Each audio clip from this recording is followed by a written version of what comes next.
joining us. Tom Cooper, thanks so much for speaking to Times Now. 3 weeks into the conflict, the US appears to be holding clear military superiority, yet Iran continues to sustain retaliatory strikes. From an operational standpoint, does this still point towards eventual US dominance in the context of US deploying its strategic bombers, or are we seeing the limits of military superiority translating into decisive outcomes on ground, given the unique situation that's staring at us in this war? Thank you very much for inviting me. Nice to be with you. Regarding this war and what to expect, let's come to the point. This is actually an Israeli war, and this incompetent and corrupt administration of the U.S. President Trump has been dragged into it, subverted from within, infiltrated by AIPAC paid people who have dragged it into the entire affair without any kind of that is why there is no plan by Trump, and he was obviously told that to expect something like 3 days special military operation, and then the Iranian government is going to, or regime is going to collapse, and that everything is going to be fine, and he's going to be a big hero. Israel is pursuing very specific plan in this regards, which is actually Israeli strategists understand that this is actually the end of the U.S. dominance in the Middle East. They're trying to reconfigure the Middle East along their ideas for the future, already after the U.S. Demise, so to say, at least from this part of the world. So Israeli, thanks to U.S. support, thanks to support of U.S. Air Force tankers, Israeli military power is absolutely undisputable. Superiority is absolutely undisputable. Not to talk about Israeli nuclear weaponry. Americans are not really deploying everything they could, but most of their precision-guided ammunition, most of their anti-ballistic missiles, most of their air defense systems are meanwhile deployed in the Middle East. They have also suffered unexpectedly heavy losses in especially equipment, less so in personnel. So from this point of view, absolutely no dispute who is superior. However, and that is not the problem. Both foremost the United States have a massive problem with logistics because they have lost all of their bases in the area within Iranian reach. This have been, especially, for example, the headquarters of the Fifth Fleet of the U.S. Navy in Manama, in Bahrain, have been severely damaged, so they can't use these bases. And that means there's a huge strain on U.S. logistics. They have to haul everything from the United States, from South Korea, from Europe, and so on. This is a massive problem for them. And this $200 billion plan that they're talking about, sorry, I'm interrupting you there, but Pentagon talks about a $200 billion program to sustain operations in Iran. What does the scale of funding really reflect? Is it just about a positioning, a messaging to Iran that, yes, we can fight it for the long haul, so don't be too sure about the war you're fighting? Is it a time-bound campaign? Is it about an overwhelming capacity to compress the timeline? How do you look at it? Look, if Trump could come out with something like in honorable fashion out of this war, he would do so in the next 5 minutes. He can't, however. Also because, as I said, his cabinet, his administration is subverted and infiltrated by well, at least Israel fans, if not outright Zionists, Christian Zionists in that case. So he can't. That means that he must signal power and might and superiority, and Iran is finished and we have bombed everything out and similar ideas, while pleading for help wherever he only can. And apparently he has now managed to drag UK and France into this affair. They are going to provide some kind of warships task force, if you like, to help reopen the Hormuz Strait. It's a similar situation like with Biden 2 years ago, when he absolutely pointlessly became involved in this war with Houthis in Yemen. Right. But and that is the point. In grand total, the USA are running out of precision-guided ammunition. They're running out of ballistic missile interceptors. Israel has, that's unofficial, of course, already 5 or 6 days ago warned Washington it's running out of interceptors. And Israel is therefore rushing its operation, which is actually run independently from the Americans, and is targeting ever more not only Iranian major military bases, but foremost smaller bases, Basiji headquarters, local Basiji headquarters, local police stations. 3 days ago, they knocked out some 7 or 8 police stations in downtown Tehran alone. So this is what they are targeting. In turn, Iranians are therefore feeling under less pressure, can pull out more of their missiles out of underground, their so-called missile cities, which they have dug very, very deep under the ground. And we see that they are firing their missiles and UAVs at a higher rate than just 2 or 3 days ago. So right. Iranians are very economic in what they are doing. In comparison to this, the Americans have to carry the burden for themselves and for Israel as well, because it's on them to pay for whatever Israel is firing, whatever Israel is going to spend, not only their ammunition. Corresponding this $200 billion, yes, nice, it's just to increase U.S. debt.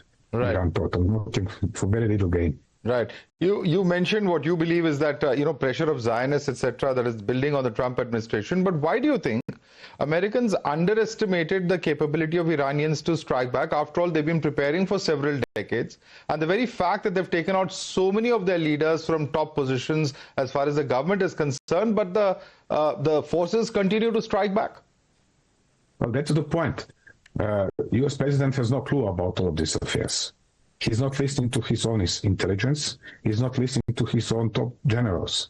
And what the Israelis have told him via their de facto agents in the White House, people like Susie Wiles, Marco Rubio, John Ratcliffe, director of CIA, with direct link to the director of Mossad, David Barnea.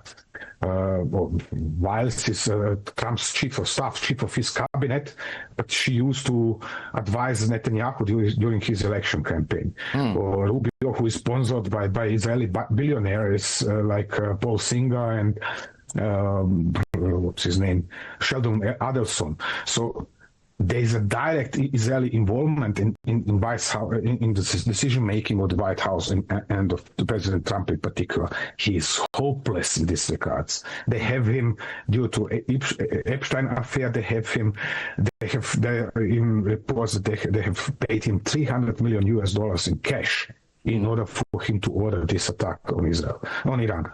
So it is not like nothing. There is strong evidence for all of this. This is not a conspiracy theory or something I'm assessing or thinking or believing. These are matters of fact. Right. Two questions. So when you ask how comes, he has no idea. He entered this war with entirely wrong expectations based on promises by these advisors who are actually acting in interest of Israel. Right. The obvious question in terms of the global impact of this conflict is the huge escalation when it comes to energy security. We've seen refineries hit in the last 24 to 48 hours. You would have seen Kharg, South Pars, Ras Laffan, all that have been drawn into the conflict. Are we looking at a deliberate expansion into this targeting of energy infrastructure? That's quite obvious. But when Donald Trump says that US knew nothing about the Israeli strike, even as he acknowledges that Israel has violently lashed out, how do we interpret that? What kind of oversight and coordination does US have? It could be that he does not know about it. But when you monitor, you need not more, but monitoring Flight Radar 24 yesterday afternoon to see a gaggle of US Air Force tankers over northeastern Saudi Arabia. And it is well known that Israeli fighter bombers cannot reach Iran on their own. Just on fuel they carry with them, they have to refuel somewhere on the way.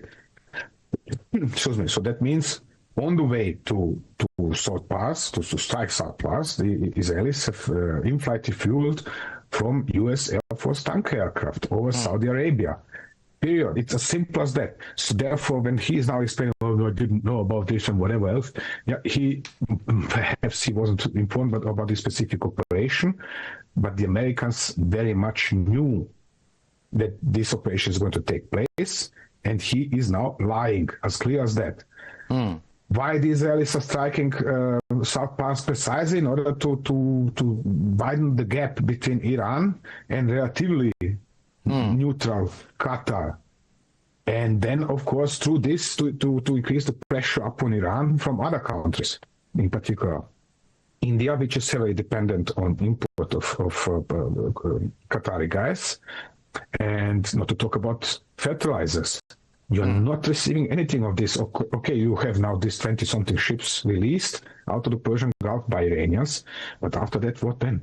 You have to find yourself new sources for gas. You have to find yourself particularly new sources for fertilizers, because Qatar was meanwhile on the best way of becoming number one globally in regards of exporting fertilizers. And you need, not only Europe needs them. USA needs Qatari fertilizers for production of food. Otherwise, you're not going to cook anything, and you're not going to have food to cook. It's as simple as that. And not only you, but everybody else as well. The most bizarre, statement that I've seen in this entire war was today when U.S. Treasury Secretary Scott Bessent actually said that they are thinking of unsanctioning Iranian oil and the 140 million odd barrels of Iranian oil that are stuck in the Persian Gulf, which just leads one to wonder, if they had to sanction Iran, fight a war against them, now they're actually unsanctioning Iran oil. So what kind of decision making is going on in the White House?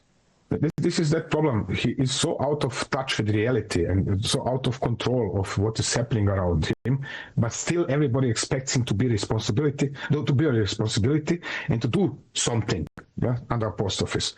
So what is he doing? He's not trying to bring the prices under control, oil prices under control, oil production, exports, imports, and so on under control, gas, fertilizers, and so on. And this is so far